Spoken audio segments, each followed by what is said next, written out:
Have you ever seen a Tibetan sky funeral? Oha. Bro, in Tibet they have this ritual called the Tibetan sky funeral. And Instead of burying people, what they do is they chop them up and they feed them to vultures. What the? Yeah. And there's graphic video of this online. Graphic video of these dudes with these like giant cutting boards hacking up people. And there's a swarm of vultures all around them. And then these vultures are just devouring these human beings. They devour the bones. They devour everything. So look at these. Look at all these vultures. Jesus. And we think it's gross, right?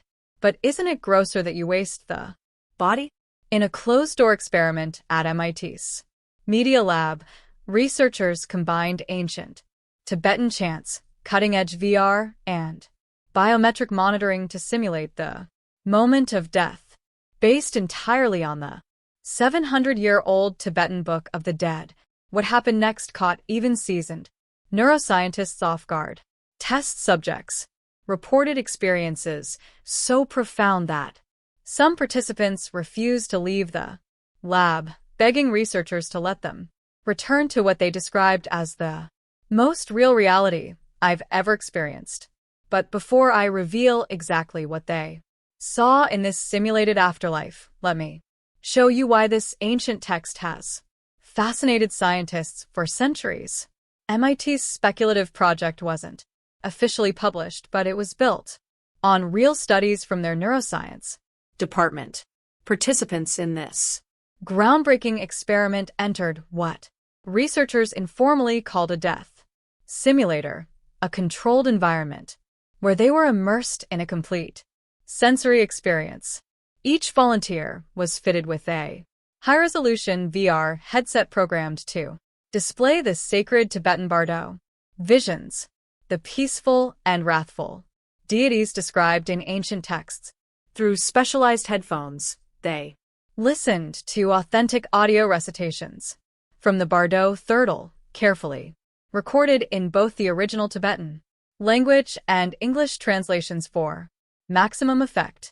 An advanced EEG cap monitored the slightest changes in their brainwave patterns throughout the experience, while a comprehensive array of biometric sensors tracked emotional responses through heart rate variability, skin conductance, pupil dilation, and breath patterns. The goal: to recreate the journey consciousness supposedly takes after death and find out if modern science can follow it. Let's be clear, they didn't actually try to contact the dead, but what they did was attempt to replicate what the ancient Tibetans believed the dead experience, and they used gear you'd expect from a NASA lab, not a monastery. Many described out-of-body sensations that felt indistinguishable from reality. I wasn't just watching myself from above, reported one participant. I was completely detached from my physical form. Others encountered what they could only describe as figures of light that radiated unconditional acceptance or faced terrifying, wrathful visions that seemed to penetrate their deepest fears. Almost universally, subjects experienced profound ego dissolution, reporting moments of pure awareness where their sense of separate self completely vanished. Several participants spontaneously underwent intense life reviews, witnessing significant moments from their past with startling clarity and emotional perspective. The biometric data was equally compelling. E.g., readings showed dramatic suppression of the default mode network, the brain circuit responsible for our sense of self, mirroring patterns seen in advanced meditators during profound states. Researchers observed increased theta-gamma synchrony across brain regions, a neural signature consistently linked to both meditative states and reports from near-death experience survivors. These weren't just spiritual impressions. Their brain activity matched what we've seen in near-death survivors and deep meditation masters. The participants weren't imagining these experiences. Their brains were actually entering altered states consistent with what we'd predict if the Tibetan descriptions were neurologically accurate. If you're into the frontier, where ancient wisdom and cutting-edge neuroscience collide, hit that subscribe button and give this video a like. It Really helps us keep diving deeper. but Here's the part that stunned researchers.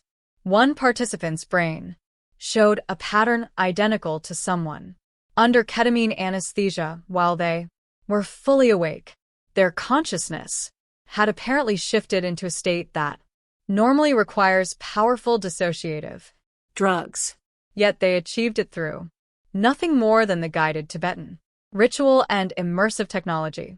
A Source close to the team described a draft paper marked internal only. It proposed something bold that Consciousness might not shut off during death but shift into a different operating mode. If that's true, could death be a software reboot, not a shutdown?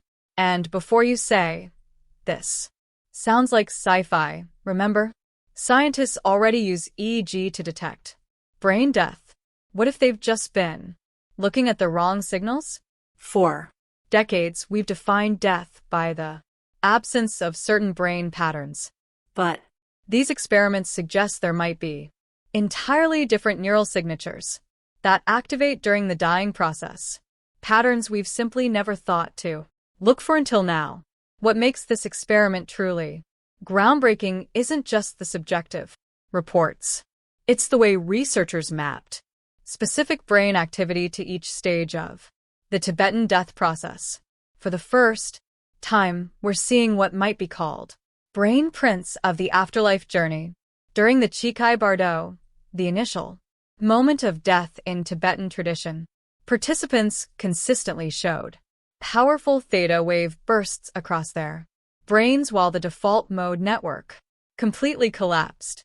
This is exactly when subjects reported seeing the brilliant white light and experiencing total ego dissolution. As they progressed into the Shanyat Bardo, where Tibetan texts describe encounters with peaceful and wrathful deities, brain scans revealed dramatic hyperarousal in both the amygdala and visual cortex. The fear center of the brain lit up precisely when participants reported terrifying visions suggesting these deities might be manifestations of our own emotional processing. Finally, during the Siddhartha, the phase involving karmic review and the pull toward rebirth, researchers observed distinctive activation patterns in the limbic system and frontal recall networks, the exact regions involved in memory consolidation and emotional processing of past events. In other words, these mystical stages might correspond to measurable shifts in your brain down to the exact regions. And just wait until you hear how this intersects with classified military simulations of death. What's truly remarkable about these findings is how consistently they align with afterlife descriptions from completely different cultures throughout history. The ancient Egyptians created their own Book of the Dead nearly 3,500 years ago, outlining a strikingly similar three-stage post-mortem journey. The soul moves through trials and judgment before potential rebirth or ascension, mirroring the Tibetan progression almost perfectly. The Greek Orphic mystery traditions practiced elaborate rituals simulating death where initiates descended into symbolic underworlds before experiencing divine rebirth. These ceremonies induced visionary states that participants described as more real than waking life. Exactly what MIT's test subjects reported. Contemporary Amazonian shamanic traditions using ayahuasca produce experiences where the death of the ego dissolves completely, followed by encounters with divine or terrifying beings that judge, teach, or guide the individual. The parallels to the Tibetan wrathful and peaceful deities are undeniable. Perhaps most stunning are reports from modern psychonauts using 5-MODMT, where users consistently describe being pulled through a tunnel toward brilliant light, complete loss of personal identity, and encounters with beings of pure knowledge, experiences nearly identical to both the Tibetan descriptions and what participants in the MIT simulation reported. Across continents and centuries, humans have mapped this journey again and again. The Tibetan book may be the most detailed, but not the only one. These recurring patterns suggest we may be documenting something universal about human consciousness during transition states.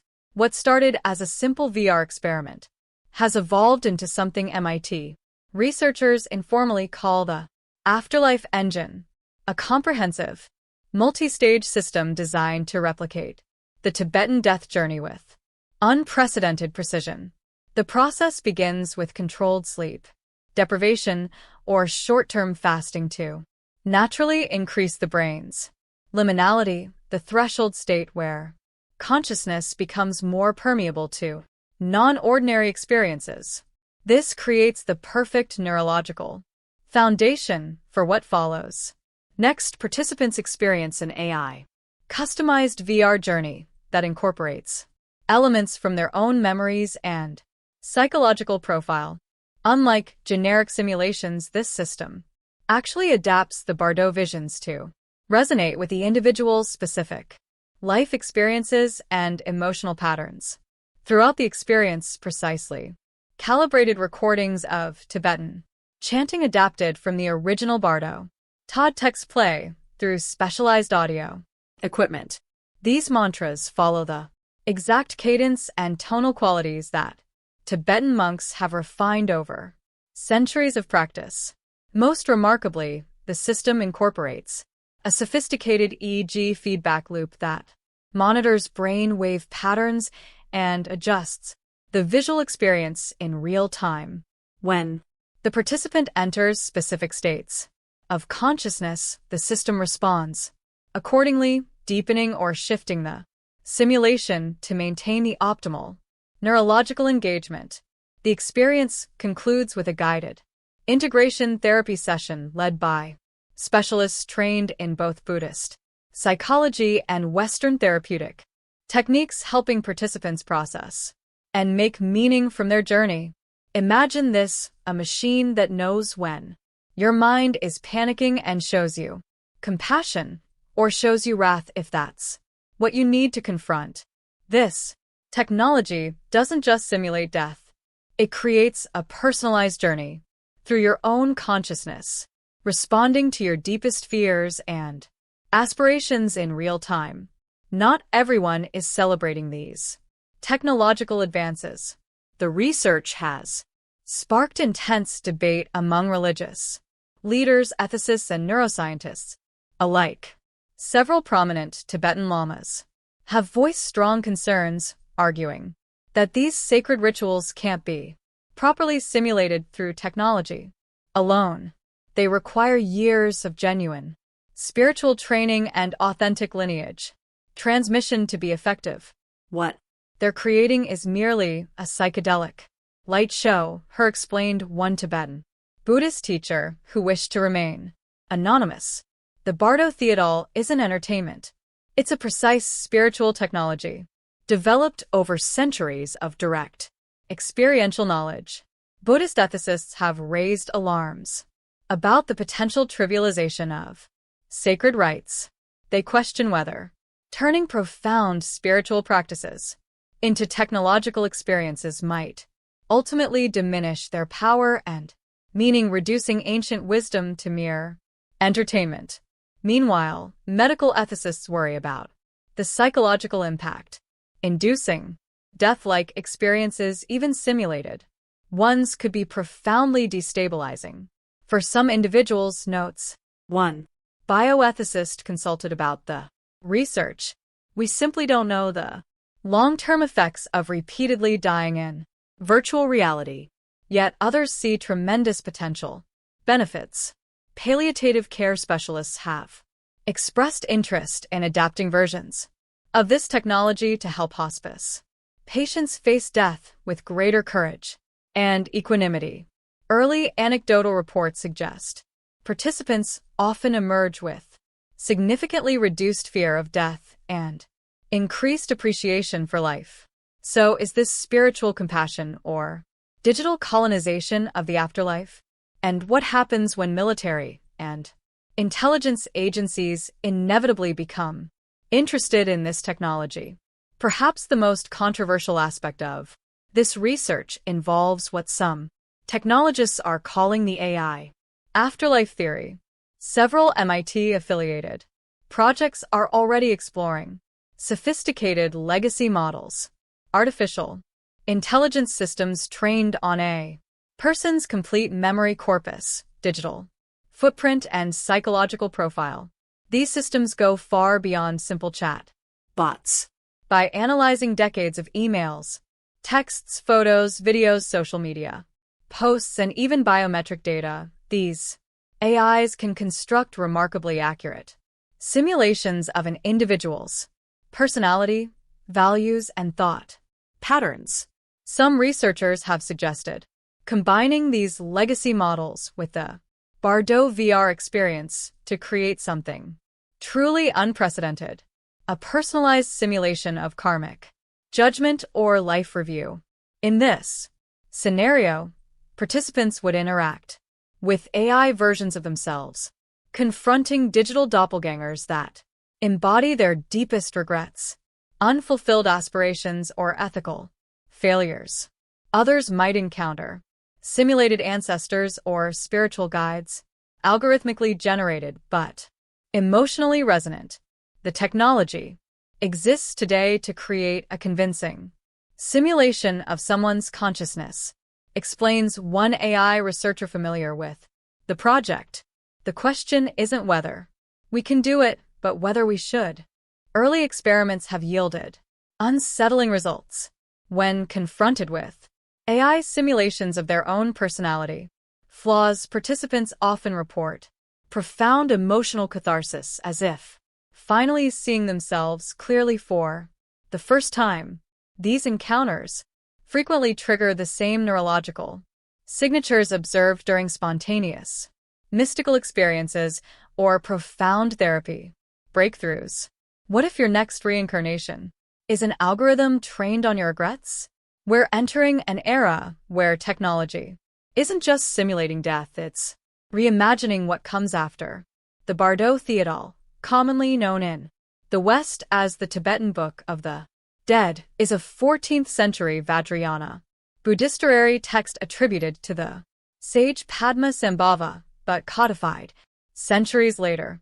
Unlike other religious texts meant for the living, this sacred manuscript was specifically designed to be read aloud to the recently deceased for a precise period of 49 days after Death. According to Tibetan tradition, the soul of the departed moves through distinct phases called bardas. During this period, in the first phase, the consciousness encounters peaceful deities, radiant Buddhas, and Bodhic sattvas offering compassionate guidance. If the soul fails to recognize these as manifestations of its own mind, it then faces increasingly wrathful deities, terrifying multi-armed, multi-headed beings representing the same enlightened energies, but now in fearsome form. The ultimate goal isn't to escape these visions, but to recognize them for what they truly are: projections of the deceased's own consciousness. With this recognition comes liberation from the cycle of rebirth and suffering. For centuries, this has remained a matter of faith and religious practice. It's profound, it's poetic, and for the first time it might be testable. What began as an ancient spiritual manual could now be revealing fundamental truths about how human consciousness operates during transitions, with implications far beyond religion. No, MIT hasn't proven the afterlife. These experiments don't confirm or deny what happens when we permanently cross death's threshold. What they've done is something perhaps even more profound. They've demonstrated that the experience of dying, once the exclusive domain of religion and philosophy can now be approached as a measurable, reproducible phenomenon. All the technological tools exist today to explore death as a quantifiable experience. From advanced VR systems to neural imaging, from AI simulation to biometric monitoring, what was once unknowable is becoming mappable. The Tibetan Book of the Dead, after 7 centuries as a spiritual text, is transforming into something its authors could never have imagined, a blueprint for understanding consciousness at its most extreme frontiers. Ancient wisdom and cutting-edge science are converging in ways that challenge our most basic assumptions about the nature of awareness. Consciousness research is now walking a fascinating line between science and spirit, proceeding with rigorous methodology while remaining open to profound mysteries. The researchers aren't claiming to have all the answers, but they're asking better questions than ever before. They didn't summon the dead, but they might have built a road map to what comes after.